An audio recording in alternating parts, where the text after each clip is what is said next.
Fine, ça. Yeah. Alors, je suis absolument ravie de vous accueillir pour cette dernière conférence du cycle sur les vagues de solidarité.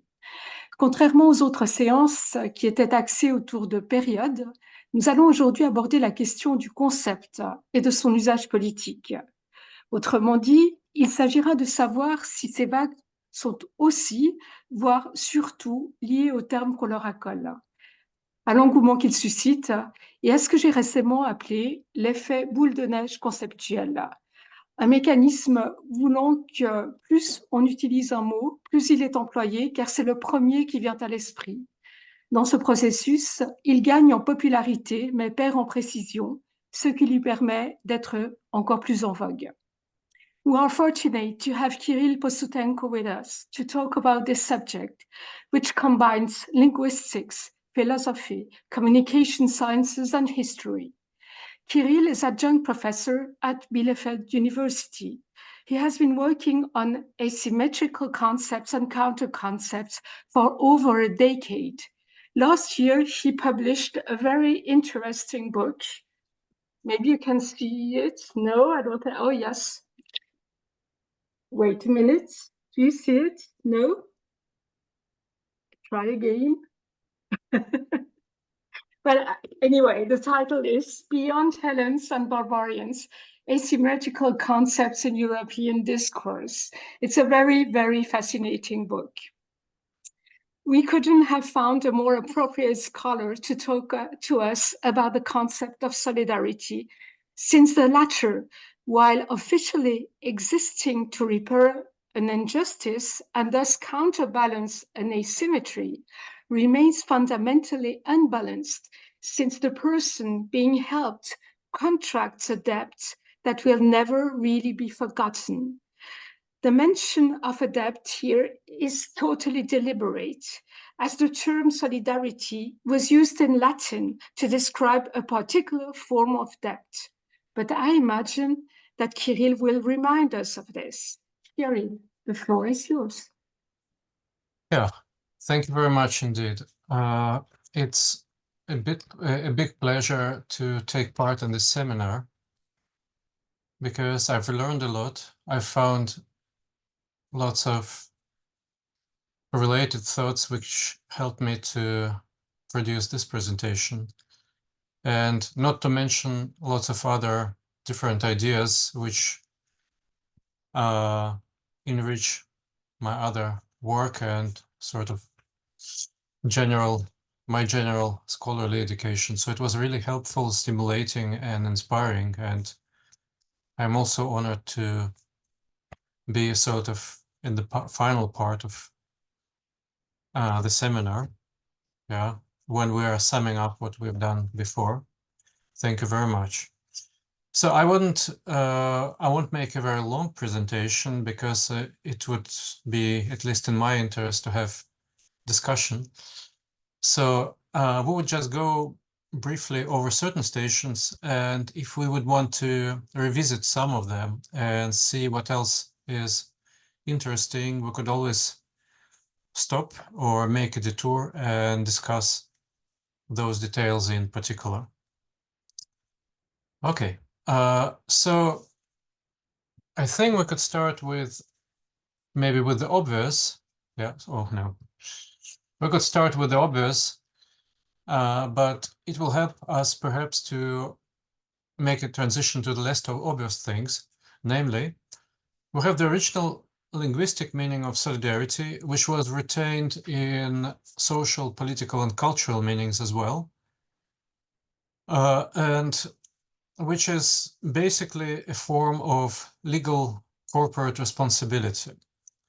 So there is a very influential text, which is called Institutiones, produced by a certain Roman legal scholar and lawyer, also a judge, called Gaius, to which basically everybody who wants to learn something about the applications of Roman law refers.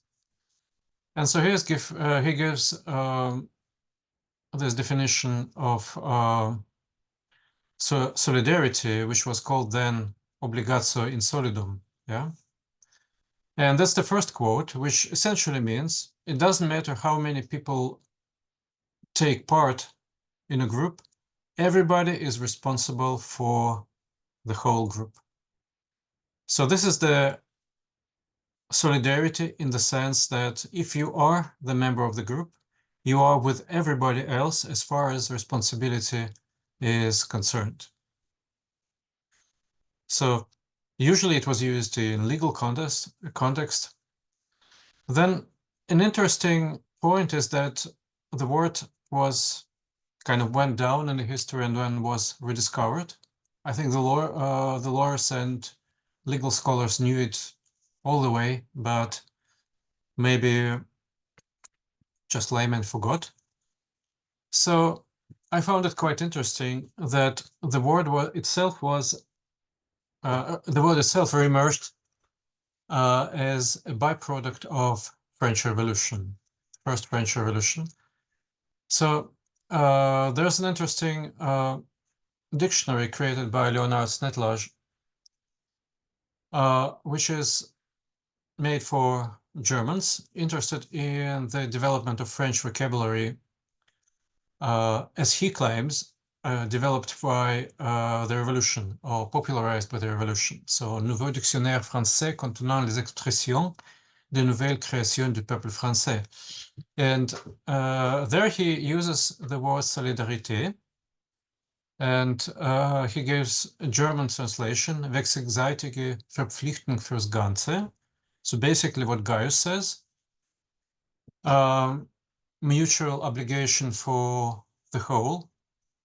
And then interestingly, he says substantif à nouveau. Yeah. Although we know that, well, maybe the word is, but the concept certainly not. So it's rediscovered in a different political context. And as far as we can see, it's a symmetrical responsibility. Yeah, it doesn't have yet any moral connotations. Yeah, it doesn't have already any specific legal connotations. It's open basically to further use and interpretation. Yeah, which follows. And here we could actually take a look at certain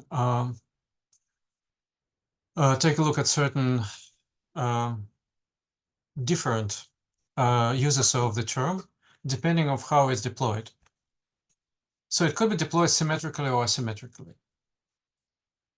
Symmetrically, it's usually employed in theoretical discourse when it's described as a certain feeling and a certain notion, a certain obligation partaking to or pertaining to unspecified group of people. And a very common use is solidarity described as a democratic unity of people where nobody is better or worse than the others.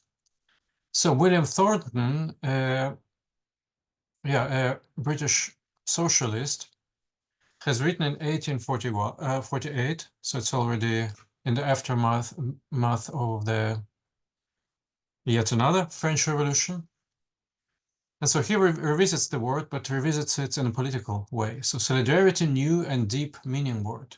No more distinctions of castes, races, peoples. All men are united by invincible and mysterious bond, the life of which bound up with that of the others, the destiny of all the same. So we have some connotations retained from the legal discourse, so the bond or binding of people. We have a strictly egalitarian description. But again, interestingly, so every time the word appears, it's being advertised as a new word, so new and deep meaning word. So in this case, what new is particular that it's a firm humanitarian spirit. So it's not egalitarian in terms of responsibility. It's certainly egalitarian in terms of equal rights, regardless of the race or, I take it, social class, in something which also makes people united. Yeah, so this equality, not equality of individuals, but equality of a group, which cares for each other's well-being. So it's strictly symmetrical. But I would say that such declarations are very kind of noble. But when it comes to practical application, solidarity is usually something which has to be shared. So usually there's a certain area where solidarity is lacking, and there where it, so to speak, spills over. So I've found a poster. I found a poster of one of the very first pro-Ukrainian demonstrations in Germany. So it's exactly 1 week after the beginning of the war. In the city of Gelsenkirchen, it's not very far from here, in the northern Rhine area. So we could take a look at the poster. It's called Solidarity with the Ukraine, Solidarität mit der Ukraine. Yeah. So that means that basically they have a symmetrical notion of solidarity. It's something, some kind of resource, some kind of humanitarian or human or maybe other resource. Then further it becomes a political and military resource, which could be shared as a good cause. So there's a paternalistic relation between a group which has this resource and a group which is lacking it.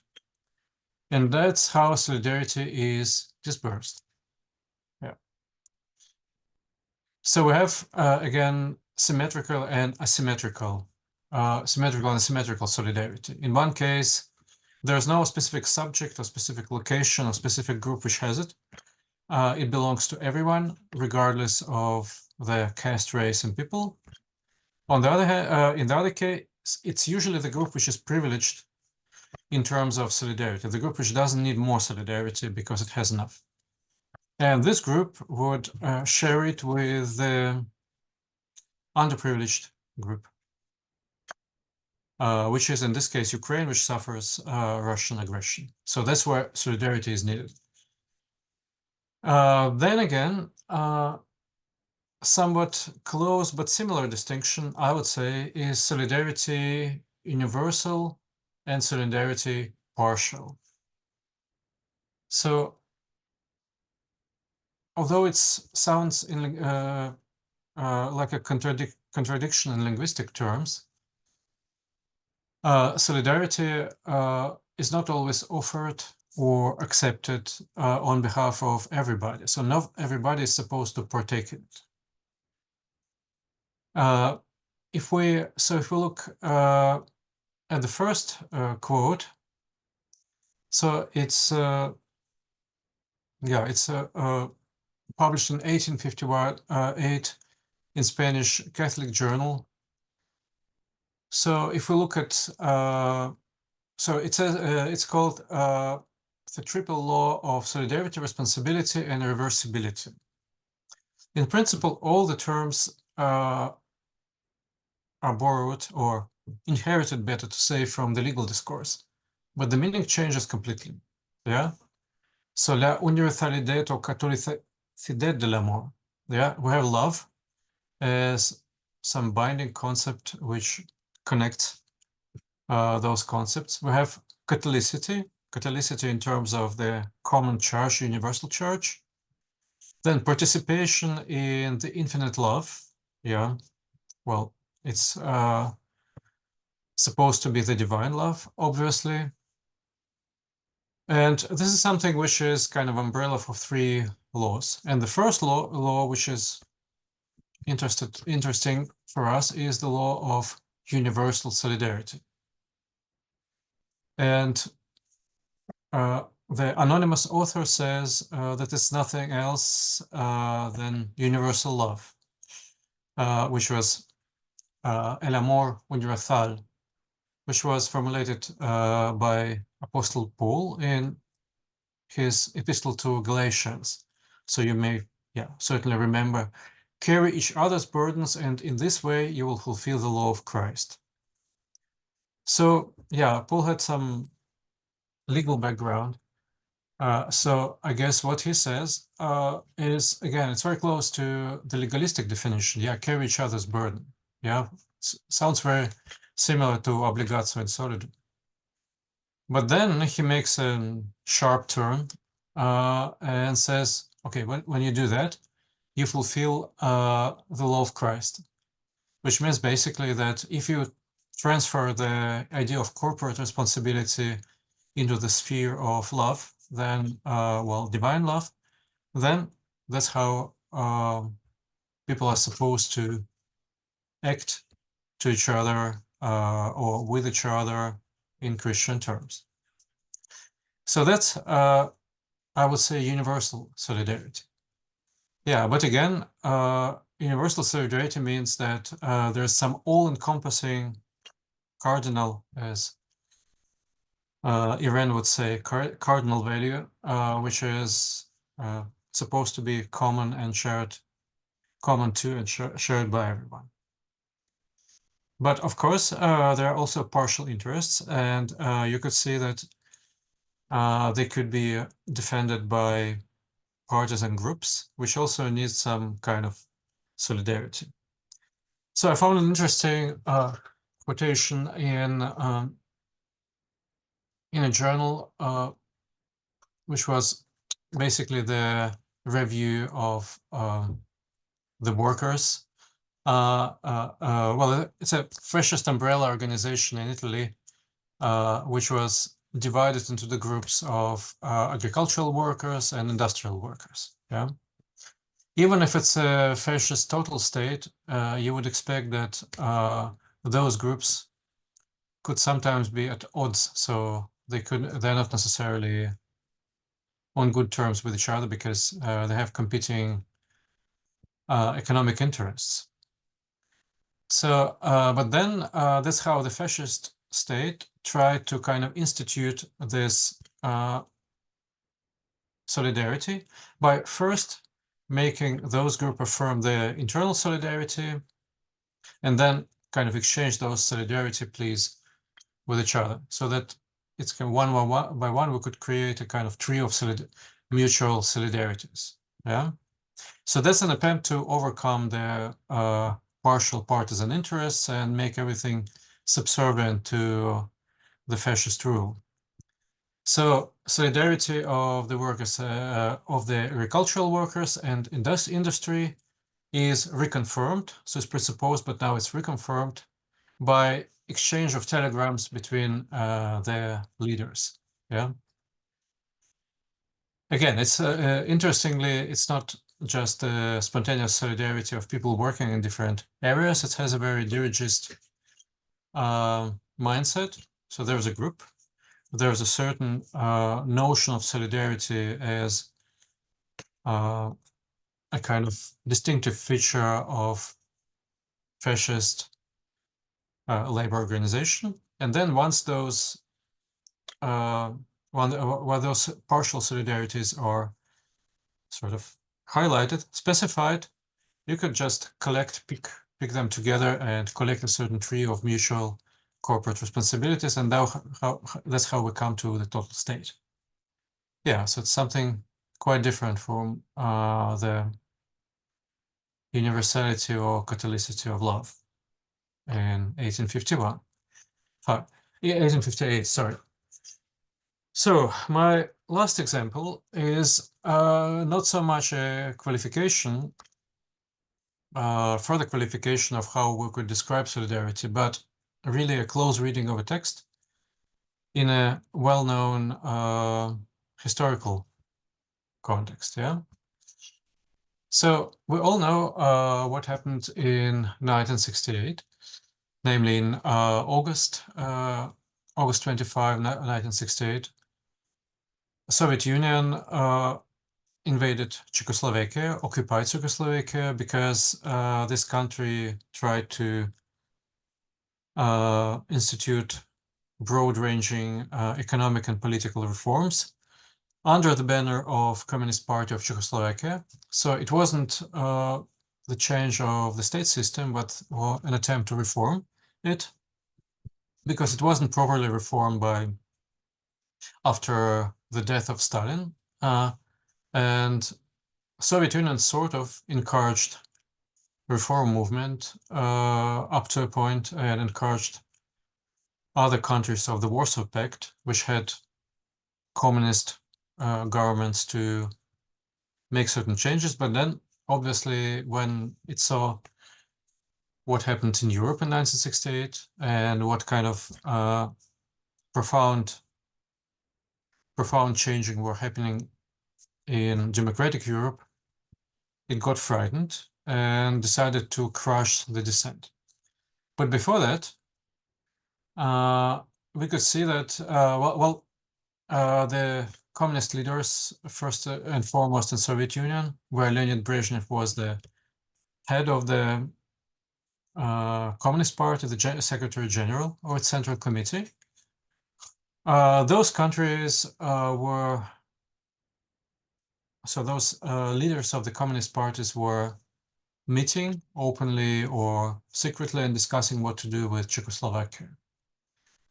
And then the outcome of those meetings were a range of certain statements. And this is an interesting one. So for those who read in Russian, I kept the Russian text. So we express our conviction that the Communist Party of Czechoslovakia, conscious of its responsibility, will take the necessary measures to block the path of reaction. In this struggle, you can count on solidarity and assistance from the fraternal socialist countries. So there are several interesting points in this text. First of all, we have a thinly veiled threat, because conscious of its responsibility means that Communist Party of Czechoslovakia is supposed to undertake certain actions. It's responsible. To block the path of reaction means basically to remove the Alexander Dubček government and reinstall the government totally loyal to Soviet Union. Yeah, those measures are called necessary, необходимые in Russian. So in Russian, it's also more unavoidable than necessary. So it's just a push a bit further than just necessary, something which is not to be avoided. And then we see that in this struggle, you can count on solidarity and assistance from the fraternal socialist countries. First of all, this solidarity is also partial. It's what is called fraternal socialist countries are the countries of the Warsaw Pact, which are also a military bloc. Yeah, we could also gather without much difficulty what assistance would be. Yeah, it means essentially that if the Czech government bows to the pressure and stops the reforms, which is meant here as blocking the path of reaction, it could be assisted by the other government, by military or intelligence measures, and that's where solidarity comes. Basically, solidarity is used here as an offer and a threat at the same time. It's an offer of military protection to those who would dare to overthrow the reformist government. It's also a threat.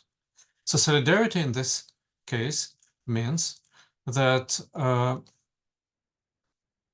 the unity of the Warsaw Pact, the political, ideological unity of the Warsaw Pact, will be imposed by Czech Republic, by military means. So we could see that solidarity here is offered as a kind of help to those who are not yet in government, or those who are called on to normalize the situation. But it's also a threat to the Dubček government, that solidarity as a military means would be deployed if the government doesn't step down.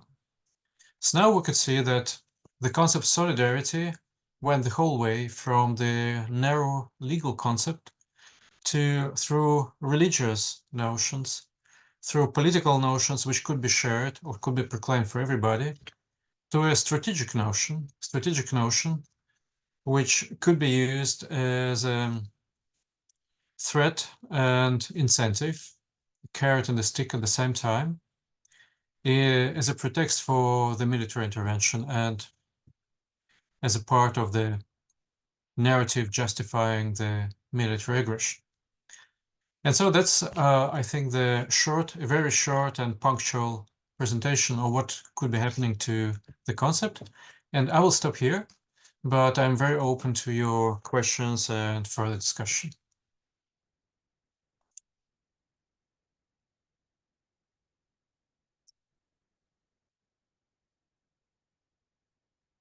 I hear you. Yeah, sorry. Thank you very much, Kate. Could you please stop the sharing of the Sure, so we can see everybody, or at least all those who would like to Yeah, just a second. ask Yeah, I will. questions. Yeah, I will stop it. Just a Yeah, second. fine. It's fine. It's fine. Thank you so much. It was fascinating. I don't know. Okay. I have a lot of questions, but maybe I leave the floor to other people, and then I'm just taking advantage of my position, but a little bit later. Is there anybody who'd like to ask some questions, make some remarks, comments? Yeah, Hussein. Yeah. Hi. Can you hear me? Yes. Sure. Okay. Okay. So, thank you very much for your presentation. It was really interesting, and I think it's such a fascinating subject. We could stay here and talk about this like for 2 hours or so. But I had kind of a curiosity about the concept of solidarity, for example, in Antiquity, or during ancient times, because our meaning of solidarity is like it's fraternity, humanity, and we care for each other, and all this stuff. And obviously, I think that in the ancient times, the concept of solidarity was not the same as for us. So I just wanted to understand a little more about this concept of solidarity during ancient times. Uh, was it didn't mean I don't know, a duty towards the state, or I don't know, maybe during the Roman times, a duty towards each other just to for a stable order. But that's it. There is not it's not really like caring for each other or fraternity or all that stuff. And so the other little question is that so our interpretation of solidarity, so maybe we can think that is a social value, right? Rather than a instinct, a natural instinct of the human race, so to speak. But I don't know, what do you think about this? Because as I understand, our concept of solidarity rose with the French Revolution, if I understood correctly. So there was a change, clearly, and that's why I think it is more like a social value for us. Yeah, I don't know. It's a bit confusing. I'm sorry, but I had a lot of things in my mind. Oh yeah, I wanted to know your opinion about the concept of solidarity in ancient times. How was it interpreted? And yeah, that's it. Well, as far as I can see, there was no idea of the state as, well, the state in the modern terms. So solidarity was a corporate thing, and that means that whichever group had these obligations, had those obligations, or whichever unit had these obligations, they were shared, but there were no humanitarian or political, social connotation whatsoever. So it was strictly legal. So there are some interesting ideas in the Antiquity about what solidus actually means. So Seneca, the great Stoic philosopher, has an interesting remark that the mind, human mind, is something where all the thoughts are connected together, and that's how human identity is created. Yeah. So there's this notion. So he also uses the word solidus. So there's some in this. There's some germ of the idea that it's makes sense. Not that it's just a neutral corporate responsibility, but that it makes sense to be together, and that this unity could produce some sort of specific synergy. But it's not used, as far as I can see, in social and political discourse. And that's why it's kind of rediscovered in Germany and France, because it's kind of resurfaces, as far as I can see, from the legal discourse. And then some people, mostly on the left, come to the conclusion that it could be productively applied to social, political, or religious matters. Yeah, that's how I see it, at least. Thank you so much, Kirill. Anita? Yes, thank you so much. Can you hear me? Yes, Sure. Okay, Yes. so my name is Anita Budziszewska. I'm working at Warsaw University and Geneva University. I'm super grateful for so interesting lectures. So I've learned a lot also. Last time I was presenting, a couple of weeks ago, I was also presenting, and so I really like the idea of the shift that you prepared and that you showed us. It's fantastic also from point of view of my research. My question would be rather general and concerning your opinion. You started your lecture from the concept of corporate responsibility. It's for me, it's a kind of a new approach to the problem. If I could ask you about some comment, your opinion, personal opinion regarding, if you could indicate the general line of the dynamic of change of this concept of the solidarity. So how do you think, which indicators, which kind of characteristic might be seen and recognized as a kind of the major indicators that shifted the idea of solidarity, of the solidarity? Can we say that this concept evaluated or evolved, or maybe we do have now a few concepts of solidarities, if you know what I mean. So your personal opinion, and again, thank you for the lecture. Thank you. It was fantastic. Well, my feeling is that so we don't have any sort of predetermined path of semantic evolution here, because the relevant cultural concepts are more transfer and borrowing. Yeah. So it's not, there's no ready-made system which kind of reproduces the meanings one after another. It happens with some maybe simple words, but I think with key concepts like solidarity, they could go down and then resurface. And it really depends on how cultural transfer works and what constitutes it. And there are many studies on those processes. Now, my feeling is that the Roman part, the obligatio in solidum, there was some, that's one of the few places where there was a kind of strict evolutionary line, because Roman law is kind of relevant up to our time. And so there was no major reform which said that Roman law is a rubbish. Yeah, there were some amendments or changes, obviously, but it's never been discarded. If it's never been discarded, we could expect that the major concepts from it haven't been discarded either. And that's where it still exists, and we could give more examples, but it would be redundant, so I didn't do it. But then there are always attempts to use this idea in other areas, and that's where it happens in a more adventurous way, when we can be totally sure.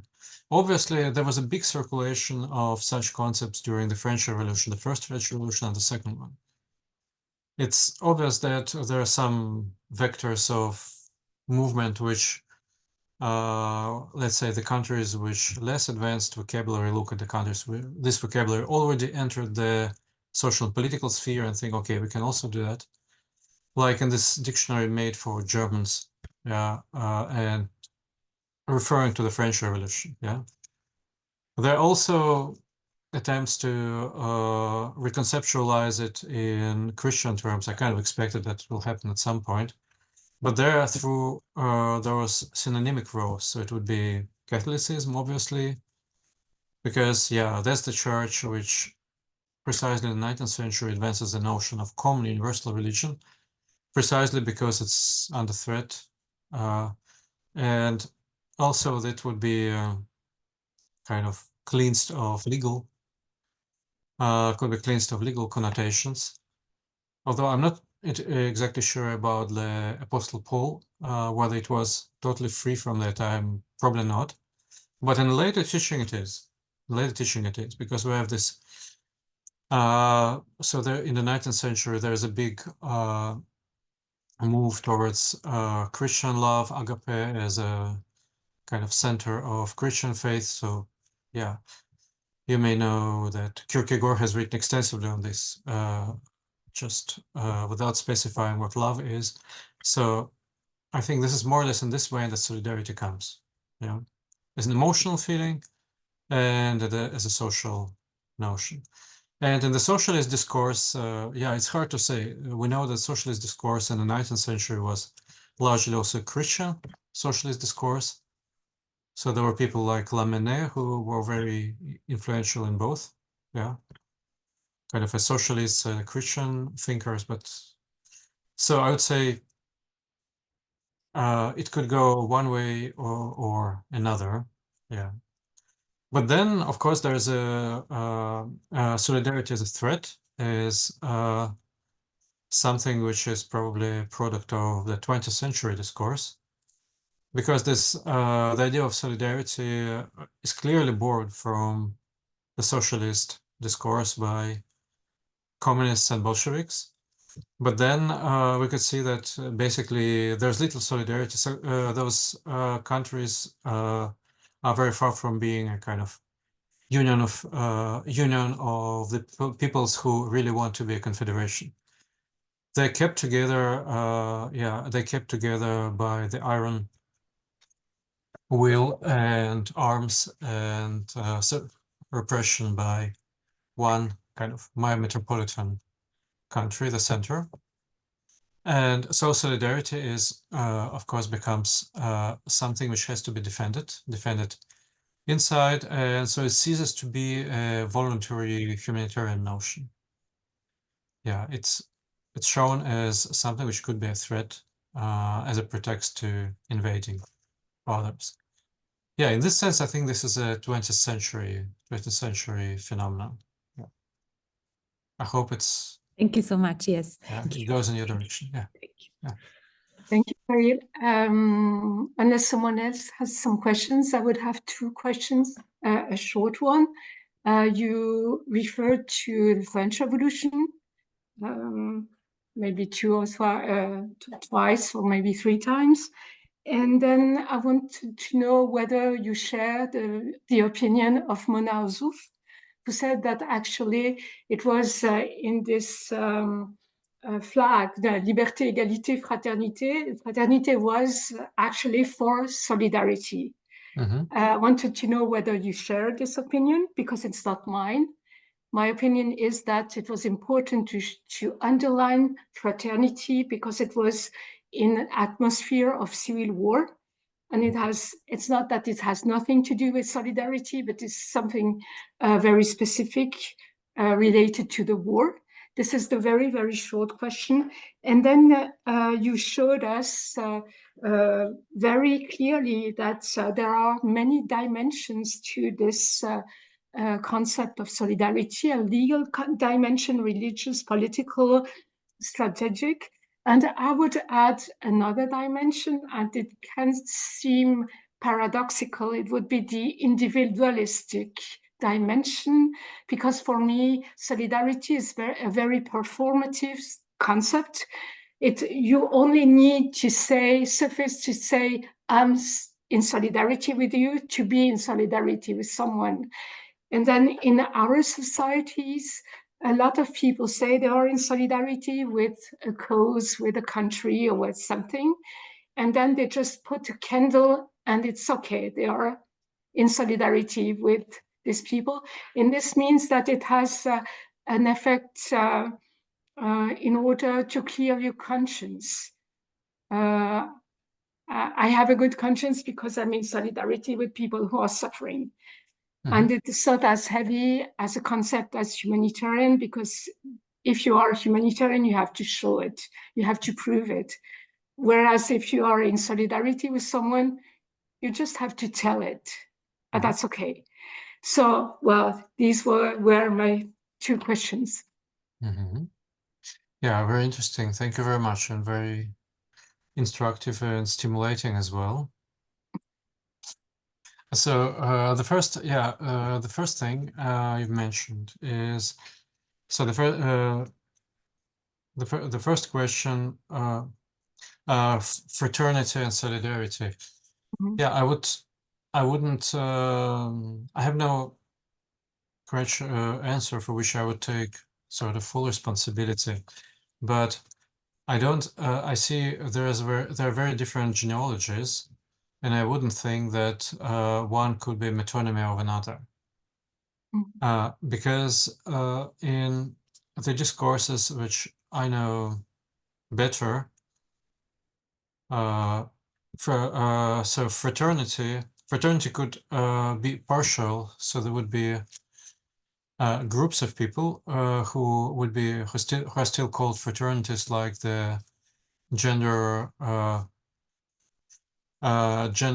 divided student groups in German or American universities. In German, it would be a kind of a right-wing story, and American actually also a right-wing one. But it would be more identification on the basis of certain entitlement, not necessarily gender, but usually is an entitlement. It doesn't sound to me like a very inclusive and all-embracing concept.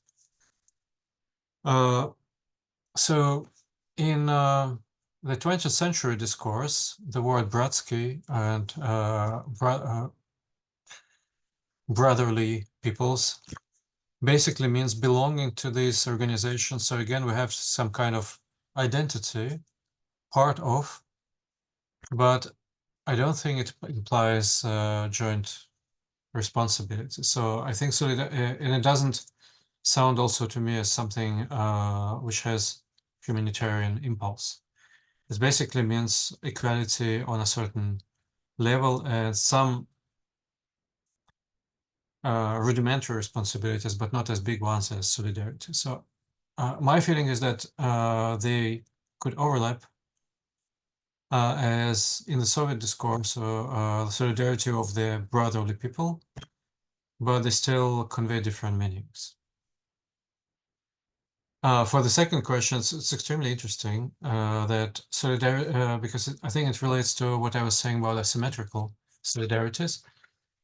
And of course, yeah, it's a good way of humanitarian, humanitarian equilibration of you. If you have more of well-being and you have a bad conscience because of that, you could relieve yourself from that by disbursing some of it. So some of your goods, power, strength, well-being, mood to those who are less privileged ones. So it's basically a measure of spiritual betterment. I think it certainly is at work. It could be seen in the asymmetrical example I gave, because when Ukraine was invaded, that certainly some people were just sympathetic with this, but felt badly because they sort of let it down. And that's how solidarity is the belated help, belated acceptance into circle of the people sharing responsibility. That was exactly what was kind of lacking in legal terms before Ukraine got invaded. because Ukraine gave up its nuclear weapons in exchange for protection. Then there was no protection, and so yeah, it got invaded by the country which did have those weapons.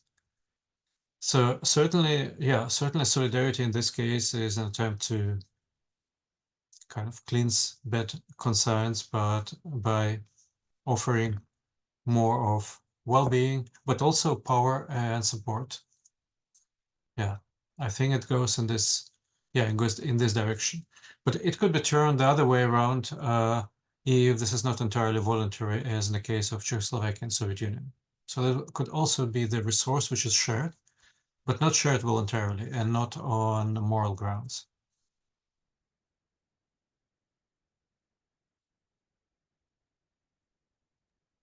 Thank you very much. Sorry. Hussein, do you have other questions? Or someone else? No, not really. Maybe just a comment about this strategic notion of solidarity, which can be weaponized. Well, I don't know, by an individual, by a country, by a state. And yeah, I really like the example of the 1968 Soviet invasion of Czechoslovakia. I think we can also make a parallel with the Russian invasion of Ukraine. I think, like Putin, I think he also tried to justify the invasion with a solidarity concept. We have to help our Russian brothers in Ukraine, etc. So we are seeing this concept of solidarity also being weaponized even today, of course. And yeah, that's just a thought, a comment. Yes, thank you so much. This shows how powerful this concept is, because it really covers a lot of situations that are starting from the individual to the big power, and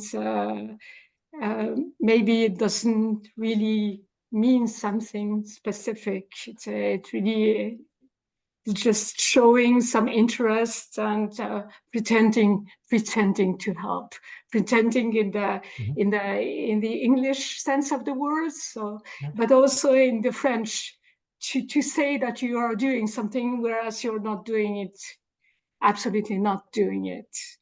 So I think it shows once again how important it is to have a closer look at the concepts and how important they are. Thank you so much, Kirill. My pleasure, and thanks for your great and stimulating discussion.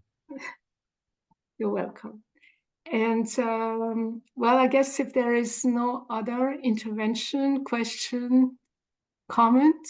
Well, if I may, just one comment again. Thank you. I was listening very carefully. I think there sometimes when I'm reading and analyzing the concepts of solidarity, sometimes I have an impression that we are just changing it with the concept of brotherhood. I know that we don't have time maybe to talk about it, but maybe some hint to think about in the future, the concept of brotherhood as a kind of form of solidarity, or maybe Professor could even say something more about it. But very often the both concepts are connected. So, but I think maybe separate research is supposed to be done on this concept. Just my remark. I'm not a specialist, but I was listening whole lecture very carefully. Thank you. And again, really interesting lecture. Thank you so much. Thanks so much. Thank you. Well, this was, I guess, this discussion we had about fraternité, because fraternité is maybe larger in French. It can be translated by brotherhood. Anita, I don't know, but exactly. I was thinking. Yes, exactly. I was thinking more about this. Yeah. Thank you so much. But yes. Yeah. But both, well, maybe not in France, but in Switzerland, it's obvious that you use fraternité in the context of civil war and solidarity in other contexts. It's a little bit different, but it was so interesting to see that French historians tend to say that it's exactly the same, because I Exactly. guess it's because of the reasons referred to by Kirill. It's somehow embarrassing to say that they have three concepts, and one of these three concepts is fraternity, which is really closer. It's not that huge and encompassing as solidarity. And now the big word is solidarity. It's not fraternity anymore. Okay. So I don't know in which context, Anita, you saw this brotherhood. When I don't remember now the article, but I'm happy to share it with you. The article was about the concept of solidarity, the evolution of the concept. But meanwhile, during the analysis, there was huge attention paid to concept of brotherhood as a kind of form of solidarity. That's why I was a bit confused. I'm sure that we're supposed to pay attention to the concept we are using and the terminology we are using. That's why I was curious about your opinion. But maybe just I'm not, as I mentioned, I'm not an expert. But for me, it was a bit confusing at some point. But now I have more knowledge about it. So thank you so much, Professor Herman, for your clarification. Thank you so much. So shifting to French, which is more comfortable for me.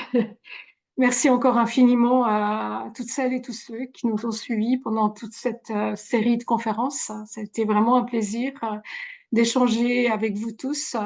Pour ne rien vous cacher, nous allons avoir une petite séance en comité restreint qui sera une séance conclusive durant laquelle les organisateurs sadiques, je dis qui génèrent des frustrations bien entendu dans le public, vont poser leurs propres questions aux différents intervenants, intervenantes qui nous ont fait le plaisir de nous accompagner jusqu'ici. L'idée étant ensuite de déboucher sur une petite publication qui montre donc tout ce travail qui a été accompli ensemble en respectant une forme qui, à ma connaissance, a encore été peu explorée. Et on verra si ça vaut la peine de continuer dans ce type d'expérience. En tout cas, je vous remercie encore infiniment, toutes et tous, et je vous souhaite un excellent été. Au revoir. Well.